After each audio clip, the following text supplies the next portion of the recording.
भाइयों बहनों, बिहार विधानसभा का चुनाव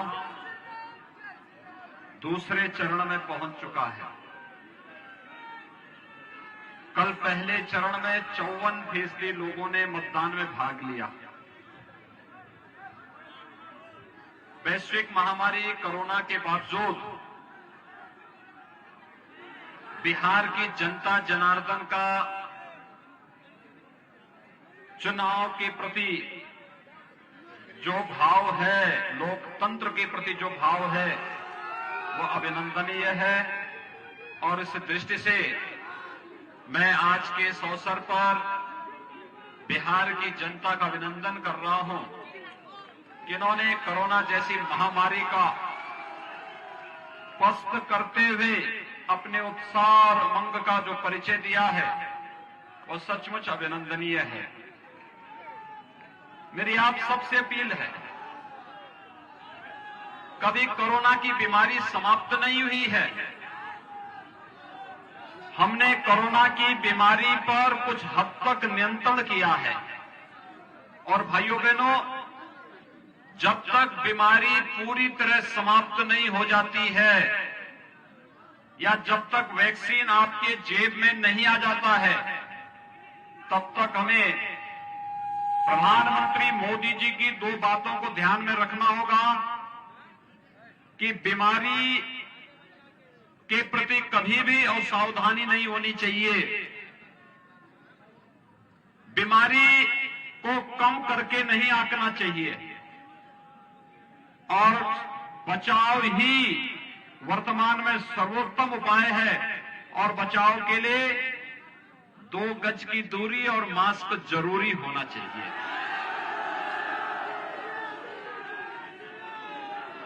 मैं कोरोना कालखंड के दौरान जब लॉकडाउन प्रारंभ हुआ था,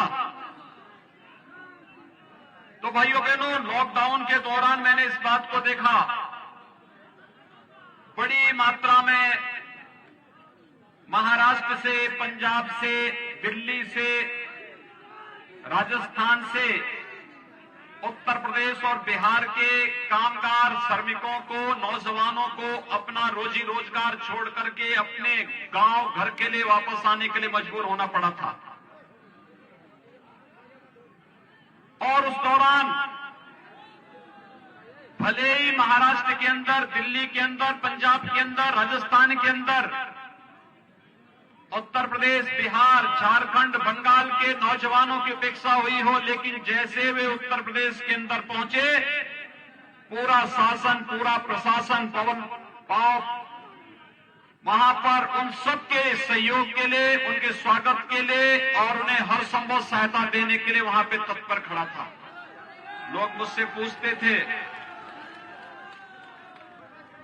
कि आखिर इतनी बड़ी व्यवस्था क्यों?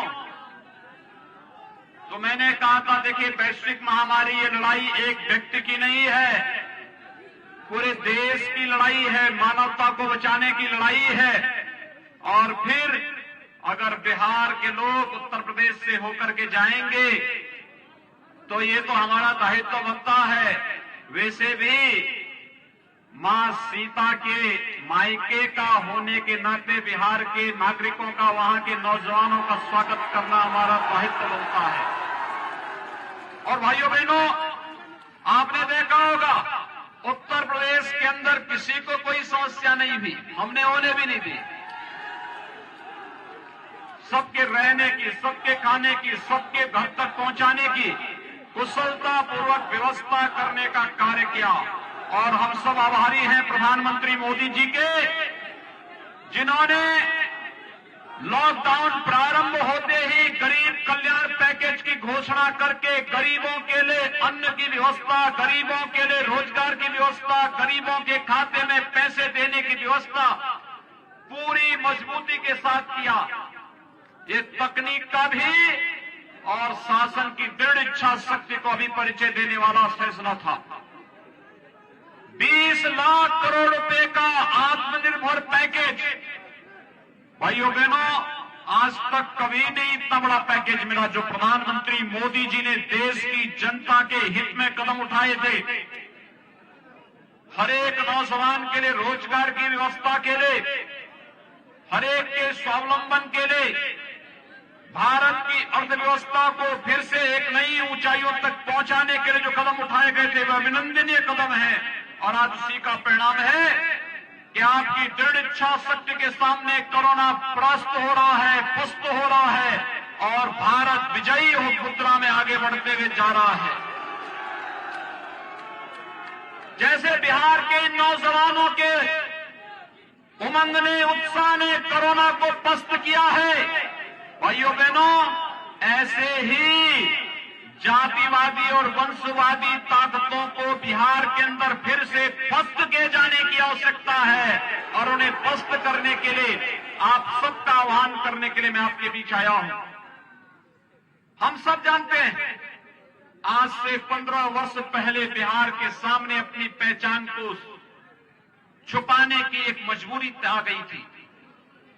पहचान का एक संकट खड़ा कर दिया था कुछ लोगों ने। कौन वे लोग थे? ये लोग वही थे जो आज फिर से रोजगार का झुंझुना पकड़ा करके जनता की आंखों में धूल झोंकना चाहते हैं। याद करिए, 15 वर्ष पहले इनके जंगल राज को जब इन्होंने जाति के नाम पर परिवारवाद की राजनीति को बढ़ावा दिया और परिवारवाद के नाम पर भ्रष्टाचार को बढ़ावा देकर के बिहार में जंगल राज की स्थिति पैदा कर दी थी और बिहार के नौजवानों के सामने अपनी स्वयं की पहचान को छुपाने की एक मजबूरी सामने आ चुकी थी। भाइयों बहनों, पिछले 15 वर्षों के दौरान श्री नीतीश कुमार जी के नेतृत्व में विकास और सुशासन की जिस यात्रा को बिहार ने तय किया है, यही एक समृद्ध और खुशहाल बिहार का मार्ग प्रशस्त करता है। और इसी खुशहाल और समृद्ध बिहार के लिए आपका आह्वान करने के लिए आज विशेष रूप से मुझे आपके बीच में यहां आने के लिए मजबूर होना पड़ा है। भाइयों बहनों, बिहार अपनी युवाओं की ऊर्जा के लिए जाना जाता है। बिहार यहां के नौजवानों की प्रतिभा को दुनिया मानती है। यहां के नौजवानों की ऊर्जा और यहां के नौजवानों की पूरी प्रतिभा आज दुनिया उसका लोहा मानती है। लेकिन भाइयों बहनों, ये जातिवादी और परिवारवादी ताकतों ने बिहार की इस पहचान को, बिहार के युवाओं की इस ऊर्जा को, इस प्रतिभा को पूरी तरह कुंद करने का कार्य किया। लेकिन आज एक बार जब विधानसभा के चुनाव हो रहे हैं तो मैं आप सबका आह्वान करना चाहता हूं। आज आपके सामने कांग्रेस और राजद के लोग तमाम प्रकार की ताकतों के साथ जो समाज के विरोधी हैं, जिनके द्वारा हिंसा और हिंसा के अलावा कोई दूसरा उनके सामने कोई दूसरा मार्ग नहीं, उन लोगों के साथ गठजोड़ करके जैसे फिर से यहां की विकास को बंधक बनाना चाहते हैं, उसी पर आपका आह्वान करने के लिए मैं आपके बीच आया हूं। आपने 6 वर्ष पहले प्रधानमंत्री के रूप में मोदी जी का चयन किया और जब मोदी जी देश के अंदर प्रधानमंत्री बने, उन्होंने देश की राजनीति की धुरी को बदलने का कार्य किया। आपने देखा होगा, प्रधानमंत्री के रूप में देश की राजनीति की धुरी को बदलने का जो कार्य प्रधानमंत्री मोदी जी ने किया है, उस कारण, ये पोस्टर उठा दो भैया,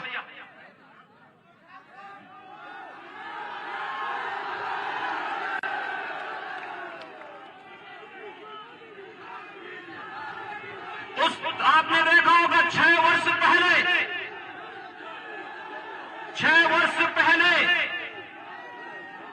आपने देखा होगा 2004 से 2014 तक इस देश के अंदर कांग्रेस के नेतृत्व में यूपीए सरकार कार्य कर रही थी। तब राजद भी उनके साथ में था, ये कम्युनिस्ट भी उस समय इनके साथ में थे और तब इन्होंने नित्य नए घोटाले इनके सामने आते थे।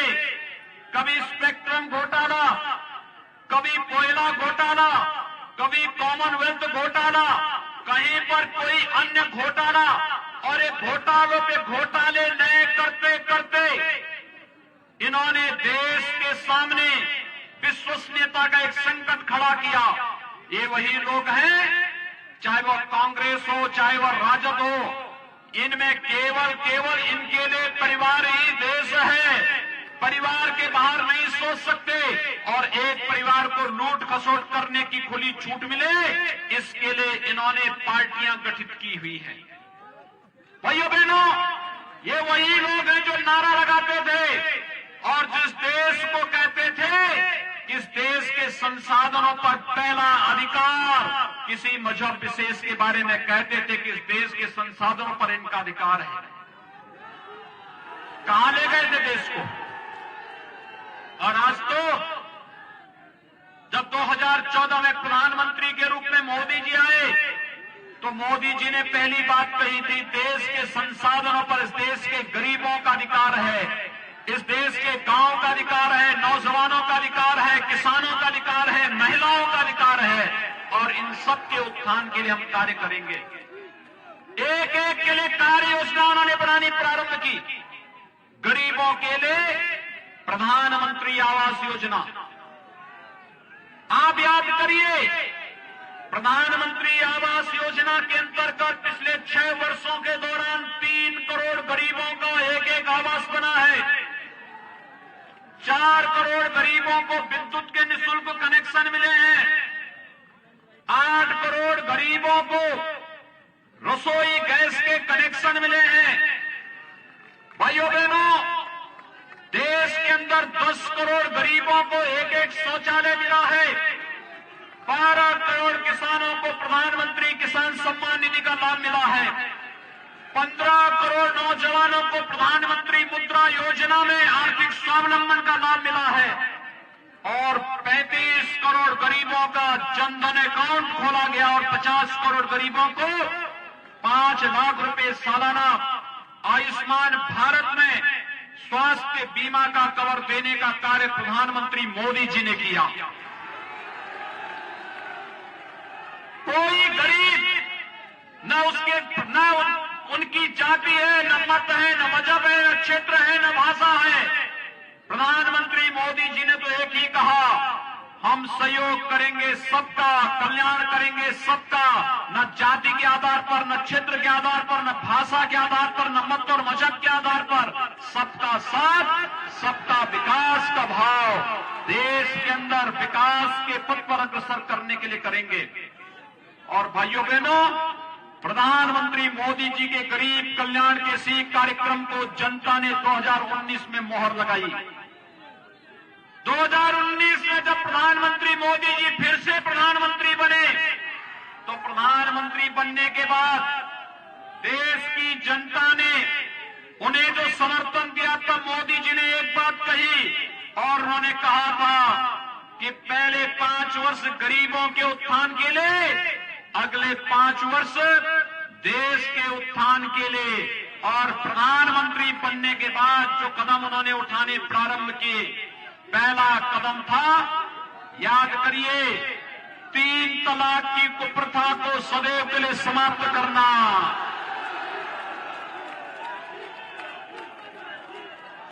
ये 3 तलाक की कुप्रथा ये केवल नारी गरिमा के ही प्रतिकूल नहीं था, बल्कि आधी आबादी को अपमानित करने की कुत्सित चेष्टा भी थी। और भाइयों बहनों, 3 तलाक की कुप्रथा को, सदियों की इस कुप्रथा को मजबूती के साथ रोकने का कार्य किसी ने किया, प्रधानमंत्री मोदी जी ने किया। दूसरा कदम उन्होंने उठाया। भाइयों बहनों, आज से पहले आपने देखा होगा, इससे पहले 1952 से लेकर के 2019 तक कांग्रेस सरकार के समय में कांग्रेस की सरकार ने व्यवस्था कर दी थी, कश्मीर में, कश्मीर के बाहर का व्यक्ति जमीन नहीं खरीद सकता था। और भाइयों बहनों, मोदी जी ने आपको छूट दे दी है, अगर बिहार का नौजवान कश्मीर के अंदर भी आवास बनाना चाहेगा, आप जाइए और भारत के एक नागरिक के रूप में कश्मीर में जमीन लेकर के अपना मकान बना सकते हैं। कश्मीर भारतीय जनता पार्टी 1952 से नारा लगाती थी, एक देश में 2 विधान, 2 प्रधान और 2 निशान, नहीं चलेंगे नहीं चलेंगे के नारे लगते थे। एक भारत श्रेष्ठ भारत की परिकल्पना को किसी ने साकार किया है, प्रधानमंत्री मोदी जी ने किया है। और भाइयों बहनों, कश्मीर से धारा 370 को इसी क्रम में समाप्त करके आतंकवाद की ताबूत पर अंतिम कील ठोकने का कार्य भी किसी ने किया, प्रधानमंत्री मोदी जी ने किया। ये जो कांग्रेस और राजद के लोग आज भाकपा माले और नक्सलवादियों के साथ गठबंधन करके बिहार में फिर से जंगल राज्य स्थापित करना चाहते हैं, वे कान खोल करके सुन लें। कश्मीर के आतंकवाद के बाद अब नक्सलवाद को भी देश की धरती से पूरी तरह उखाड़ फेंकने की तैयारी चल रही है। अब भारत की धरती पर नक्सलवाद के लिए भी कोई जगह नहीं रहेगी। भाइयों बहनों, नक्सलवाद को समाप्त करने के बाद देश के अंदर लगातार एक मांग उठती थी, और वह मांग उठती थी, मुझे लगता है मैं जब पिछली बार लोकसभा चुनाव में आया था बिहार में, और लोकसभा चुनाव के दौरान जब मैं कहीं भी जाता था, महाराजगंज में भी आया था, और तब मुझे बताया गया कि नौजवान बोलते थे, यहाँ के पत्रकार मित्र बोलते थे, इनके द्वारा एक ही बात कही जाती थी कि योगी जी आप पिछली बार आए थे, आपने कहा था कि रामलला हम आएंगे, मंदिर वहीं बनाएंगे, क्या तारीख भी बताएंगे? भाइयों बहनों, मैं सही बता रहा हूं, मेरी हार्दिक इच्छा थी जब अयोध्या में राम जन्मभूमि पर भगवान राम के भव्य मंदिर निर्माण का जिस दिन प्रधानमंत्री मोदी जी के कर कमलों से शिलान्यास होना था, उस समय जब मैं इस कार्यक्रम की दृष्टि से योजना बना रहा था, लेकिन हमारी इच्छा थी कि इस कार्यक्रम में, मेरी हार्दिक इच्छा थी इस कार्यक्रम में बिहार के हर गांव से यहां के नागरिकों को विशेष रूप से आमंत्रण देने का, क्योंकि मैं मानता हूं माता सीता के बगैर राम अधूरे माने जाते हैं। हम जब भी बोलते हैं जय सीताराम बोलते हैं, जय श्री राम बोलते हैं, श्री का मतलब माता सीता से ही है। और इसीलिए भाइयों बहनों, लेकिन ये कोरोना महामारी के कारण राम जन्मभूमि मंदिर निर्माण में अब देरी न हो, कोरोना संक्रमण को भी रोकना था, लेकिन राम मंदिर के कार्यक्रम को भी आगे बढ़ाना था। इसलिए हम लोगों ने आदरणीय प्रधानमंत्री जी के कर कमलों से इस कार्यक्रम को आगे बढ़ाने का कार्य किया। प्रधानमंत्री जी ने कार्यक्रम का शुभारंभ करके 500 वर्षों से जो मांग थी, जो टीस थी, उसको पूरा करते हुए, दूर करते हुए अयोध्या में भगवान राम के भव्य मंदिर के निर्माण का मार्ग भी प्रशस्त कर दिया है। आने वाले 3-4 वर्षों के अंदर जब भगवान राम का भव्य मंदिर बनेगा, तो मैं यहां पर अपने जितने हमारे साथी हैं, करणजीत सिंह जी से, जनार्दन सिंह जी से, अपने यहां पर धूमल सिंह जी से, इन सभी से मैं कहूंगा कि तब बिहार के हर गांव की उपस्थिति अयोध्या में उस अवसर पर होनी चाहिए, क्योंकि भारत के लिए गौरव का विषय है। मर्यादा पुरुषोत्तम भगवान श्री राम और माता सीता के अनुसार ही, उनकी यश और कीर्ति के अनुरूप ही अयोध्या में भगवान राम का भव्य मंदिर का निर्माण का कार्य प्रधानमंत्री मोदी जी के मार्गदर्शन में हो रहा है। और मेरी आप सबसे अपील होगी कि हमें इस यश और कीर्ति को देश और दुनिया के कोने कोने में लेके जाना है। इस दृष्टि से हमें दुनिया के अंदर भारत की यश और कीर्ति को पहुंचाना है। तो मर्यादा श्री राम का आदर्श चरित्र हम सबके सामने है, और आपका आह्वान करने के लिए आपके बीच आया हूं। हम सब मिलकर के इस कार्यक्रम प्रदान करें। भाइयों बहनों, ये जो जातिवादी ताकतें जो राम मंदिर के मार्ग में पादक थी, कश्मीर में आतंकवाद और देश के अंदर नक्सलवाद को समाप्त करने में पादक थी, नौजवानों के नौकरी और रोजगार में पादक थे, इन सभी लोगों को मुंहतोड़ जवाब देने का अवसर है बिहार विधानसभा का चुनाव। और बिहार विधानसभा चुनाव के माध्यम से मेरी आप सबसे अपील होगी, कल 28 अक्टूबर को पहले चरण का चुनाव संपन्न हुआ। 54% लोगों ने कल मतदान में भाग लिया।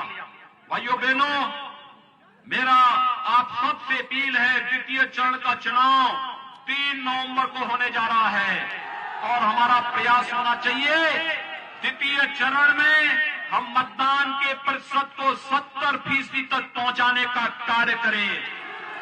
ये सब नौजवानों की ऊर्जा ये कर सकती है, आप कर सकते हैं। आप अगर इस कार्यक्रम को आगे बढ़ा देंगे, भाइयों बहनों, मैं विश्वास के साथ कह सकता हूं, भाजपा और जदयू के ही प्रत्याशी जीतेंगे अगर 70% मतदान हो गया तो। मतदान के प्रतिशत को बढ़ाने के लिए आप सबका आह्वान कर रहा हूं और इतनी भारी संख्या में लोग आज यहां पर उपस्थित हुए हैं और इसमें भी 90 से 95% तो युवा हैं। ये युवाओं की ऊर्जा, जिस देश के अंदर और जिस प्रदेश के अंदर इस प्रकार की युवा ऊर्जा हो, वो पीछे रह ही नहीं सकता, हो तो आगे ही आगे जाना है। और बिहार नित्य निरंतर प्रगति के पथ पर जिस विश्वास के साथ बढ़ रहा है, उस विश्वास के लिए आवश्यक है अच्छे प्रतिनिधियों को हम चुनाव जिता करके भेजें और अच्छी पार्टियों के हाथों में प्रदेश की बागडोर हम सौंपे। और इस बीच से भारतीय जनता पार्टी ने दरोदा विधानसभा क्षेत्र से श्री करणजीत सिंह जी को भारतीय जनता पार्टी ने प्रत्याशी बनाया है और एकमा विधानसभा क्षेत्र से श्रीमती सीता देवी जी को जदयू ने यानी एनडीए ने अपना प्रत्याशी बनाया है। मेरा आप सबसे अपील होगा, एनडीए के प्रत्याशी जहां कहीं भी लड़ रहे हैं, भाजपा हो, जदयू हो और अन्य हमारे सहयोगी दल हैं, इन सभी के प्रत्याशियों को, भारतीय जनता पार्टी और सहयोगी दलों के प्रत्याशियों को उनके चुनाव चिन्ह पर भारी बहुमत से विजयी बनाने की अपील आप सबसे करने के लिए मैं आज आपके बीच आया हूं। इतनी भारी संख्या आपकी है, इतनी भारी संख्या में आप लोग उपस्थित हुए हैं। आपके पास स्मार्टफोन होगा, भाइयों बहनों, अपने स्मार्टफोन का इस्तेमाल करते हुए नातेदार, रिश्तेदार, मित्रगण, शुभचिंतकगण, इन सबको एसएमएस करके, फोन करके और आवश्यकता पड़ती छोटी छोटी टोली बना करके घर घर जा करके कि विकास और सुशासन में बिहार में नीतीश जी के नेतृत्व में एनडीए की सरकार बननी आवश्यक है, जिससे भारत सरकार के माध्यम से मोदी जी और बिहार के माध्यम से नीतीश जी मिलकर के विकास की प्रक्रिया को तेजी के साथ आगे बढ़ा सके। यह अपील करते हुए मैं आप सबका आह्वान करता हूं, 3 नवंबर को भारी बहुमत से बीजेपी, जदयू और सहयोगी दलों के प्रत्याशियों को भारी बहुमत से विजयी बनाने की अपील आप सबसे करते हुए वाणी को देता हूं विराम। जय जय श्री राम, जय जय श्री राम, जय जय श्री राम।